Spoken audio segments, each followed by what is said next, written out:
welcome to another episode of You First. That's right. It's about you, you. And I am your host, Shawanna Kennedy. I am super excited because right here in this place, in this space, we talk all things self-care, mental well-being, personal development, and empowerment.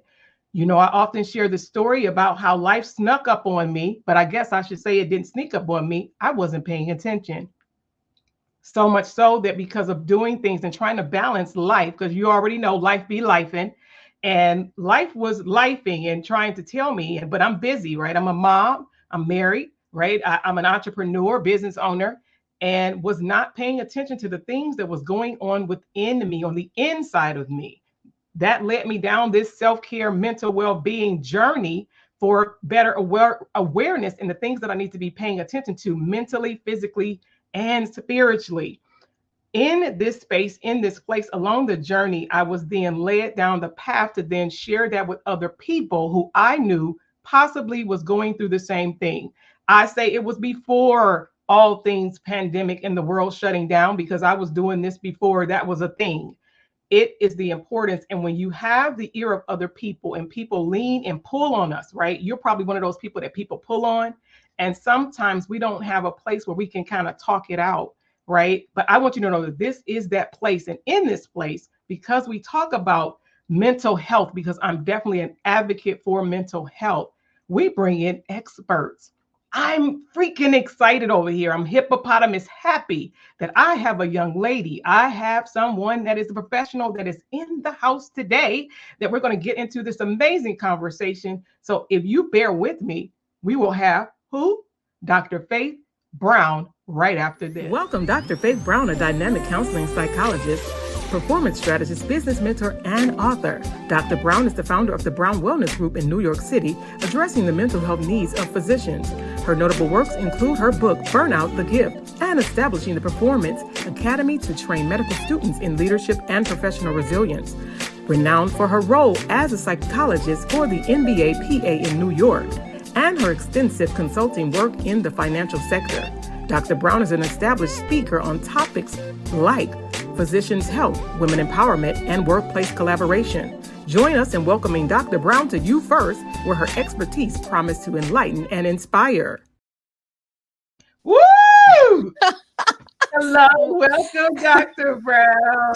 Hello, gorgeous. Oh my goodness. What an intro. Oh my goodness. Thank you so much. It's a pleasure to be here with you. You are so welcome. For some people who don't know, I love it. I love it when I did because I looked back and we had the opportunity, of course, with someone we affectionately love. I've been with you before on a platform, but it's been almost 2 years. It's been a couple of years. So I have been having this type of conversation. And when I was getting ready to do the assets, as they call it, guys, in this world, to prepare for Dr.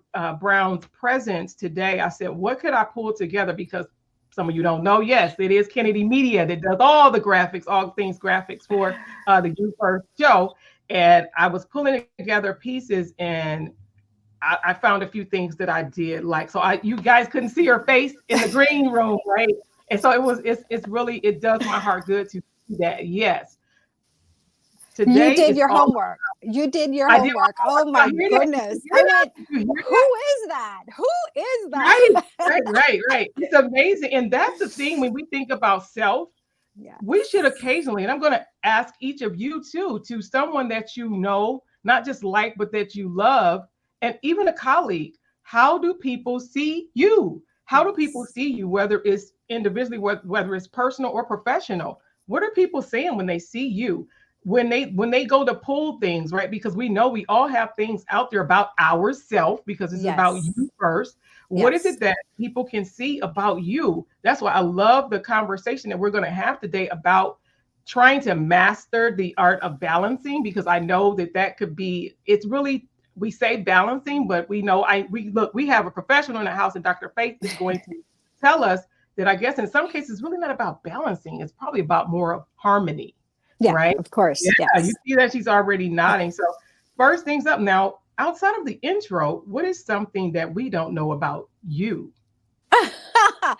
Oh, I am an adjunct professor at a medical school. So I try to bookend what I do, taking care of physicians, attending physicians or senior, more seasoned physicians, and then trying to keep the youngins from getting into trouble. Mm. Trying to bookend them on both.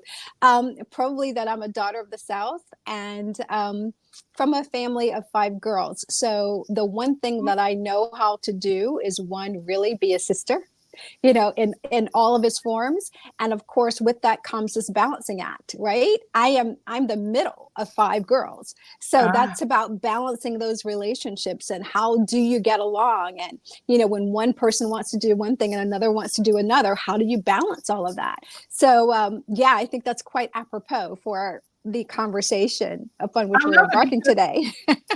I don't believe I knew that piece about there being 5 girls because I'm the second oldest of 5 girls. So Uh, there we go. Yes. hello, hello, Have hello, that in hello. common. You feel Yeah, that. You really. know I that. mean, that's crazy, right? But it's Yes. the truth. And Yes. I'm excited because let's just get into it. Yeah. Because when you think about, because we know we have a mix of people because it's all about you, whether you are mom, even if you're dad, it's all about the individual. But some of these individuals are not just managing a home, they're actually professionals. Yes. How do we begin to even understand what that balance act about the prioritizing the balancing, because we know if you're mom, yeah, you have kids, but then Yes. there's you. And how can you help them with their you first, because I call it their you first story, Yes. to Yes. where it's not a cliche, it's not a trend, it's not a fad, it should really be a part of a lifestyle Sure. of making you at the top. I always say it and I'll say it again for the record, never above your creator. Never Yes. above your Right. creator, but Right. there is even an order in how your creator, how God prefers us to live our life so that we can have a life more abundant. So Yeah. what would you say on that? I'd say that the first thing to do is to know thyself. What is your value system? And Hmm. what is your own personal vision and mission statement for yourself? The one thing that we leave out is oftentimes we are enter corporate America, and the first thing we do during orientation is we learn something about the company's vision and something about the company's mission, right? But what about our own? What vision do we have for ourselves? Have we really taken time to think about that? And secondly, what are the missions that are in place to support that vision?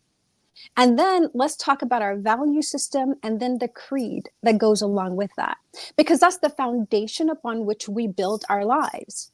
So once we begin having children or a family, we just bring those pieces together. So if we are family centered first, then that's a part of our value system.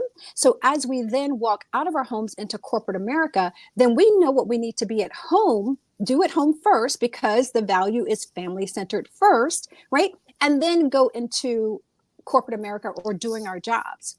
If in fact, though, we're more career centered and oriented, what model do we want to put in place for our family? Do we want our little girl, our daughters, or our sons to see, mommy walking out, balancing things at home? We may have to bring in help, but I want them to see that I'm growing. I want them to see that I'm a go getter, or I'm going to get what I need. So know thy own self. What model do you want to establish in your home that will eventually become your legacy? So that starts with establishing your own value system, your own creed around that. What is the vision that you have for yourself? And what are the subsequent missions that are in place to support that vision? I love it. I love it. I love it. Does that make sense? No, it makes total sense because Yeah. we often hear in different things, whether especially if you are in business, you're correct. The first thing you say, what's the why? What's the why Yes. behind everything we do? And I don't think that too many people really take a look at what is that why for them, not just for business. What is it Right. just for them holistically as the individual? So could you perhaps right up and through there lean in a little bit to possibly give them some type of a strategy, just real quick, just like, okay, if this is you and you're thinking, Yes. because you're thinking about everything else, you may even have a Yeah. why a home, why the Yeah. car, but Right. what about as the individual, you mirror looking full glass body in the mirror. What's that why? Absolutely, because that's all ancillary. The car, the house, all those things are ancillary. Who am I? We're the nexus. We're in the middle. We're the hub. We're what makes everything spin, and we have to be clear about what that mission is. So if I decide that so let's start at the beginning. I want a business. Why do I want a business? Well, many people say I want to take better care of my family. Well, how do you reconcile a business better taking care of your family? What does that even mean? Yeah. Because if you're building a business just from a 10,000-foot view, you're not going to be present for a family. You're just not. So how do you then, how do you join the divide, right? How do you cross the divide between the two? What does that mean? Perhaps better stated would be not, I want a business so that I can take care of my family. Maybe it is two different statements. I want to take care of my family and get clear about that. And I want a business. Okay. Now, how do I manage the two? Because what becomes important is the priority is I want to send little Jennifer to school. I want to make sure that I retire, that retirement savings are in place. I want to make sure that there is no struggle. So now we're talking about systems, right? What kind of system needs to be in place to make sure that little Jennifer goes to school? That sounds like I need maybe a college fund somewhere, right? What do I do to make sure that I retire? That means like maybe I need a 401k or I need an annuity or an IRA. So now we've just jumped, we've made a leap to try to bridge this divide. So is it really a company? Or is it that I need some assets in place to make sure this happens? So being clear, because we can get the two kind of confused. One can indeed support the other, but not necessarily. If the goal is to be present, I want to be present. If that's the goal, then we need to figure out, because is being present a value system? Yes. Who do I want to be present for? Is that for myself or for everyone else? Well, I want to take care of everyone else. Well, in order to take care of everyone else, I need to take care of myself, right? I need to model what self-care looks like. Little Jennifer is going to learn something about how to self-soothe, that mommy is not always available. Mommy is available sometimes, but sometimes you're going to have to let little Jennifer understand that there are times when mommy is available and she's not, because little Jennifer needs to also learn how to become a little independent, right? Because otherwise we are breeding codependency, and that's not what we want. We don't want to put that into society, right? And then we want to make sure that if we're going to be there for everyone else, what does it mean to take care of myself? So the time that I do have to myself, what does that mean? And am I putting that to good use? Something that's going to nurture my spirit or set my soul on fire? Because only when my heart is full and that is bubbling over and that cup is running over, am I going to have sufficient resources to take care of everyone else? Does that make sense? Okay. Yes, it makes perfect sense. And because I do have a school ager, I still have a school ager, and I get everything that you're saying. I get it, because when we do the work that we do, it's not that she doesn't even see it. It's not that she doesn't even understand the importance, because we've had the conversations, and children will make you laugh when they tell you some own stuff back to you, when they get back to you. Absolutely. But it's because they still have their wants. It's not even necessarily a need. Other people want things from you. Yes. And when I think about that, is then how can we help someone that believes or don't even really understand what is really important and what is like urgent? Because some people think stuff that they want that's urgent, they make it important, but it's not necessarily important, right? Just urgent for them. How can we help them with that? Well, I think it starts with, if we're talking about intra-family, let's talk about something inside the family, and then we'll get to outside the family. I think we start initially with teaching. We have to start from the cradle. We have to start from the cradle, unfortunately. And I want to get to the teenagers. But how do we lean into a baby's needs? Right? Like initially when a baby comes here, we know they need to be fed. We know they need to be diapered, right? But then we will sometimes take it up on ourselves to overly compensate. Honey, do you Yeah. need anything? What's wrong? What's going on? When in fact, there's nothing going on. But we're teaching that brain, oh, mommy is always here. Mommy is always here. And I just have to say, I want, I want, I want. We've taught that to them. They didn't just pick it up. We taught it to them, right? So at some point we have to learn that, or teach them, and I think we have to learn ourselves, that we don't have to be ever present that way. We're present, we're there to meet their needs, but we're not necessarily there to meet their wants in an urgent way. So teaching them, like, no. Here are some things you can do for yourself. You don't need mommy for this, right? But here are things for which I will be present for.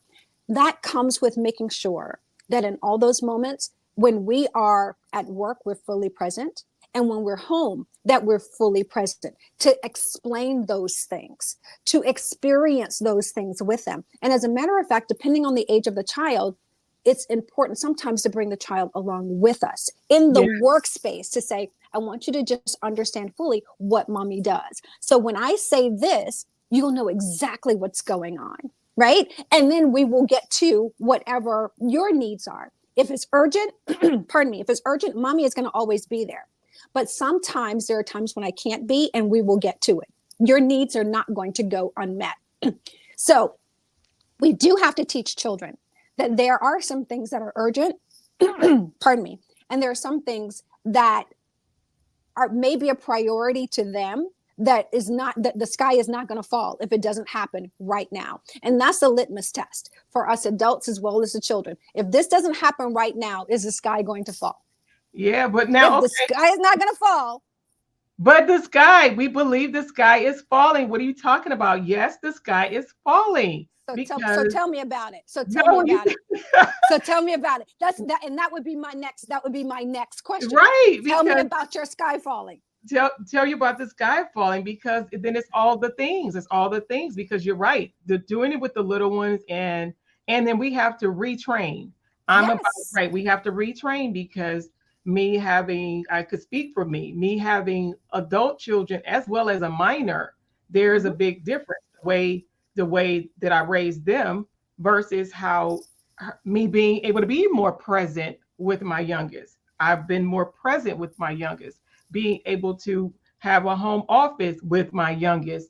That means she hear me. If she was home, if she was close by now, she would hear this conversation. And those are some of the things that it's like the sky is falling when you know that I am still just across the room or on the other side of the wall. And how do we help those, especially for people who may not work at home? What about the parents that really do come and go, but then you said it, they're overcompensation. Yeah. What does that do to self? When we think about the overcompensation of whether it's your children, whether it's your spouse, because some people, if they're being honest, right? If they're being honest, they've said it. They believe that their spouses are like another child. But we already know that whole another episode for another day, and the whole dynamic of setting that up that way. Well, absolutely. Absolutely. And let me ask you, and you're, that situation is not unlike many in America, where we have like older adults and then we have, a little one at home, a minor at home, right? So the question becomes, although we're fully present, are we equally disciplined? That's good. So the discipline that we had with the older adults, did we exercise that same level of discipline with this little one? Or because we were in a different financial status, a different economic bracket, or we could breathe a little bit, did we then just kind of like go, oh, it's okay if little Sally jumps up and down on the couch? We let her get away with things we would never let the older ones get away with, right? So while we're fully present, were we also equally disciplined in all areas? Love that. You hearing that, equally disciplined, because of what I have discovered in being a mom, and even if they were equally disciplined, it's sometimes I'm still different with each child, and each child is different. So there's that. Then there's that piece, because I say my youngest get the best of me because of the season of my life that I am in. That's right. That's right. Let me give you an example, and many of your audience members will disagree with me. So get ready for these letters, okay? And it's okay. There was a time, and I'm about to date myself, but seasons in our lives, right? There was a time when parents made breakfast, Mm-hmm. and they made breakfast, and breakfast was whatever breakfast was. And if there were 5 kids, all 5 kids ate the same breakfast. Or you didn't eat, but you ate the same breakfast. Breakfast was there. Fast forward, we're now at a time when we ask, what do you want? What do you want? What do you want? What do you want? And we have 5 different breakfasts, 5 different choices for these little ones. So now we had parents who says, here is breakfast, kids, who probably had as many things going on as we do today. But they decided, here is a nutritious breakfast. And it's nutritious and it's healthy, and all the kids are going to eat. They're going to go to school. Their brains are going to be fed and they can learn. We put it on ourselves, the overcompensation. Let me cater to each child. Why did we do that? Because then we just brought a burden on ourselves that we didn't have to take on. Well, each child has their own taste. How did the how? We started that from the cradle. We did not have substitute for peas as kids. If we started out as a baby eating peas, right? The baby food was peas. And then at 2 years old, you were eating peas, right? Because that's what was served. And so we grew up eating vegetables. Well, now we get, oh, little Sarah doesn't like peas. Well, where'd she get that from? So we bring a lot of this stuff. We have to stop. We have to stop and ask ourselves, what do we want to create in this moment? Mm. What kind of people do we want to put out into the world? Because when they leave my house, they're going out into the world. And what kind of people are we creating?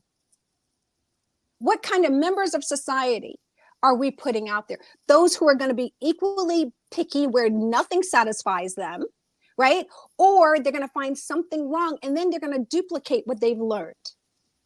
So just stop. For the audience, just stop, ring this in. Let's ring it in and go, who am I? And what do I want to create in my family as well as in my business? It goes back to our vision, our value system, our missions, and our creed for ourselves. That's the foundation for this whole thing. And then we don't have to worry about being all things to all people. I have to be true to what works for me. That's the harmony. What works for me? What's going to help me get in bed at 10 o'clock so that I can get up at 4 or 5 to go work out, to take care of myself, so that I'll be ready to pour into other people later on? What works for me? I love that. Now she's asking the question, and that's what we have to say to ourselves in this space. And if you so happen to be watching this with one of your children, it's still Yes. at this moment, this is the place, this is the show that is all about you. Yes. And it's how we are showing up for ourselves that I say everybody else benefits from how we live and choose, like she said, what's the why as an individual that affects everything else that we do. So it's just amazing how, time just be moving. And I would love, because of course I have a dozen other questions, but I want you right now to even help an individual and make it all about them. It's all about them and how to help them tell their you first story. I need you to help them to how can they go about moving from this space right now? Yes. Telling their you first story. Well, the first thing you do is think about who, right? And that is mind, body, spirit. This whole thing has to be aligned. So if that is our North Star, that this is mind, body, spirit, this vertical relationship has to be in place before any of these horizontal relationships can ever work. Okay. So you start by saying, you know what? I have great gratitude for everything that God has given me. And it is up to me to be a good steward over everything, right? I have huge compassion, huge love. I have forgiveness. I have empathy. I have all of that in my heart, but I'm only one person. All of that is wrapped up in this one person. And in order for me to be that person and step into the world to be the best mom I can be, the best wife I can be, the best sister I can be, I have to take care of me. I have to have those needs met. So here is what mom is going to do when I'm home. This is what I have to do. This is my time. I need this time for me. And once that's done, you have my attention. It's all about you. I can be fully present for you because I've been fully present for myself. And believe it or not, setting that standard or that marker is what's going to help the child also begin to establish boundaries as well. As he or she grows, he or she is going to begin to understand that the time that he or she has for themselves, either in health, in self-care, taking care of themselves, that will give them the bandwidth they need to do their homework, right? And then to go outside and play and to be the best friend to their friend group as they can. They will begin to model that behavior. So what you're doing is setting a model for how we show up in the world. And it's not a difficult conversation. It just may be a little hard because little ones don't understand. But as we begin, the more we do that, practice it and have them honor it, right? Because inevitably they're going to come in and say, Mom, but you in a very nice way will have to just gently say, this is mommy's time. I'm going to be with you. And you guys should have either a safe word or an emergency word. So if the sky is really falling, and you're in mommy time, that once they say that word, you understand that it's an emergency. But barring an emergency, this is mommy's time. Okay. So I hope that helps you. I hope that that gives you a place to start. Yes. and that once we begin to put that model into the world, then we know that we're creating other independent contributing members of society. I love it. This has been amazing. You guys already know, yes, I'm going to be beating her door down so we can extend this conversation. Sure. This has been really helpful because we really do. And it's not just the once a year. These are things we need to constantly keep at the forefront. I'm a big proponent of even the 5 W's. Of course, the first one being, with who is all of this for? The who in all of this is you. It is you. Yes. It's about you. And so I appreciate you so much, Dr. Faith. Thank you so much. Stopping by You First. And you have helped give us something else, some other things to think about to just strengthen us along this journey, along our You First journey, along this journey of self-discovery, of being better for ourselves so that we can go out and continue to impact the world. Better for ourselves is right. And I'm going to ask your audience to do themselves, to take the time to do the homework. Figure out the value system, write it down. Figure out your creed, write it down. Figure out your vision. What is the vision for yourself, right? And then write down the missions that support that and work from that template. If it doesn't fit, if it doesn't fit the mission or the vision, that's something that you don't need to deal with at all. It's not a part of the vision. We don't even think about it. It's not a part of the vision. So once we define that, we have a boundary. We have a template to work, a model to work within. And that relieves some of this pressure from going, all over the place and feeling like we have to be all things to all people at the time they want us to be, because it's not so important. It doesn't quite fit the vision. So I hope that helps. I'm so glad to be a part of this conversation with you. Thank you so much. It's been a pleasure. I appreciate it. Dr. Faith, don't you go anyplace. I'll be right back with you. All right, guys, I hope you enjoyed the You First conversation today. Don't you just love Dr. Faith? Think about the things that she said. If you know me, it's all about even the 5 W's. And a part of that is doing your self-work. What is the who? The who is you. Sometimes we make other people our who. No, it's not always about them. Yes, they're important. Yes, they are. They are very important. And they're a large part of the reason why we do what we do. But at the end of the day, it's about you and what is your call? What's your assignment in life, right? What is on you? What's that calling? I want you to do something today that your future self will thank you for, and that's being a better you. I appreciate you for being a part of today's show. Make sure you follow me on all social media platforms, and I am here for you.